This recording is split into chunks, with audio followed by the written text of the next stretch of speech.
गरीबी हम उसे शान से स्वीकारते थे। हम गरीब हैं क्योंकि ये सारी गलती ब्रिटिश साम्राज्य की है। लेकिन जाति के बारे में आप क्या कहेंगे? हमने कोशिश की कहने की कि ब्रिटिशों ने जाति को और भड़काया, उसको और गहरा किया, और ये बात कुछ हद तक सही भी है। लेकिन मूलभूत तौर पे ब्रिटिश तो नहीं लाए जाति ना, जाति तो हमारे पास पहले से ही थी। हम ये कह सकते हैं कि हम पहले बहुत अमीर थे और ब्रिटिश ने हमारे पास हमको जबरदस्ती हमें गरीब कर दिया। लेकिन हम ये तो नहीं कह सकते कि उन्होंने जबरदस्ती हम पर जाति थोपी। तो जाति बिल्कुल देशज संस्थान है और वो आधुनिकता के खिलाफ। तो इसका क्या हुआ? आजाद हुए हम, तो हमने सबसे पहला काम क्या किया कि हमारे नए संविधान में हमने कहा कि अब से जाति खत्म। उसी जाति के कारण हमें यह मानना पड़ा कि हमारे देश का एक बहुत बड़ा तबका ऐसा है जिसको सदियों से हमने दबा के रखा है जाति के नाम पर, और बाकायदा केवल व्यवहारिक तौर पर नहीं, गैर बराबरी नहीं, लेकिन नैतिक।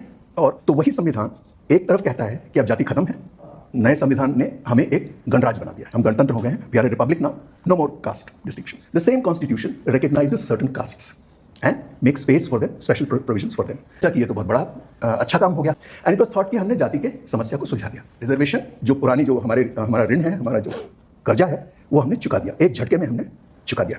तो आप देखिए विडंबना क्या है, the irony of this, of the new constitution. मुझ जैसे लोग, जैसे मेरा ही आप उदाहरण लीजिए, मेरे दादा के पास 200 एकड़ से ज़्यादा जमीन थी, यानी उनकी अपनी जमीन नहीं थी। जाति के कारण वो पेशवाई जो हुकूमत थी उसके तहत उनको पेशवाओं के लिए टैक्स इकट्ठा करने के लिए ये हक दिया गया था इस जमीन पर।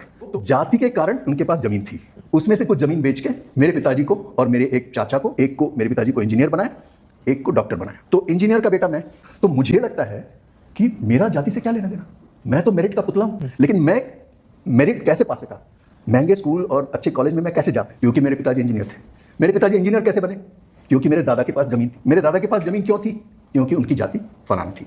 कुछ और जाति होती तो उनके पास वही जमीन नहीं होती और मैं यहाँ नहीं बैठा होता। लेकिन मेरी पीढ़ी तक आते आते ये जो मेरिट की भाषा है ये इतनी सुदृढ़ हो गई और लोग वाकई, ये मुझ जैसे लोग वाकई ये मानने लगे कि ये वो जो कुछ भी है वो केवल और केवल मेरिट के कारण, उनका जाति से कुछ लेना देना नहीं है। और दूसरी तरफ आप देखिए कि जिन लोगों को सबसे ज्यादा नुकसान पहुंचाया जाति से, उनको हर बार जाति के परचम के नीचे उनको आंदोलन निकालना पड़ता है कुछ तो, क्योंकि वो तो डॉक्टर इंजीनियर नहीं बन पाए, और वो नहीं बन पाए तो फिर उनको स्टेट की मदद चाहिए। थ्रू द मार्केट उनको कुछ नहीं मिलेगा। और आज मेरे बेटे को अगर मुझे पढ़ाना होता कहीं कोई चंदा वंदा देकर के किसी कॉलेज में, मैं कहीं भी पढ़ा सकता था, क्योंकि मेरे पास उस समय पैसे थे। और क्यों पैसे थे? क्योंकि फला ये साथ। तो अब क्या होता है कि जब हम 60-70 के दशक में पहुंचते हैं, 70 के दशक तक पहुंचते हैं, तो एक पूरी पीढ़ी ऐसी तैयार होती है जो पूरी तरह से जाति से बनी है।